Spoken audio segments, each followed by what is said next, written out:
'Twas the night before Christmas, when all through the ranks, not a soldier was stirring on that Delaware riverbank. The horses were prepped for the Durham boats with care in hopes that George Washington soon would be there. The enemy were nestled all snug in their beds while visions of Deutschland danced in their heads. Hamilton in his kerchief and I dreamt of Hessians. We had just settled down after a long planning session. When out on the lawn there arose such a clatter, I sprang from the bed to see what was the matter. Away to the window I flew like a flash, tore open the shutters and threw up the sash. The moon on the breast of the new-fallen snow gave the luster of midday to objects below.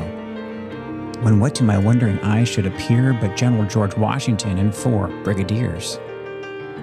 With a crisp winter coat so sharp and deep blue, I knew in a moment it must be G.W. More rapid than eagles, his coursers they came, and he whistled and shouted and called them by name. Now Mercer, now Clare, on Sterling and Stephen, on Hamilton, on Greene, on Baron von Steuben. To the top of the banks we sink the enemy, Colonel Rahl. Now dash away, dash away, dash away all.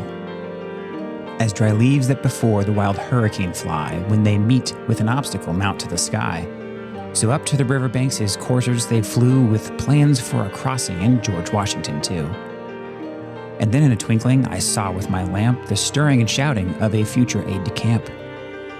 As I drew in my head and was turning around, down the road General Washington came with a bound. He was dressed for a battle, looking ready to go, and he carried that sword, the lion-headed Cateau. A bundle of orders he had flung on his back, greeting all of his men and opening his pack. His eyes, how they twinkled. He was taller than many. Pennsylvania cold winter made his nose like a cherry. His normally firm mouth was drawn up like a bow, and the hair on his head was as white as the snow. Of course there was Hamilton, that ambitious tomcat, his breath huffing and puffing with cannons this way and that. I could see this man's focus, he was yet 21. We all knew this man's mind had yet seen the sun. The scouts were preparing, led by young James Monroe, and I tensed when I saw them preparing to go. But a wink of his eye and a twist of his head soon gave me to know I had nothing to dread. George spoke not a word, but went straight to work, giving orders and handshakes, then turned with a jerk.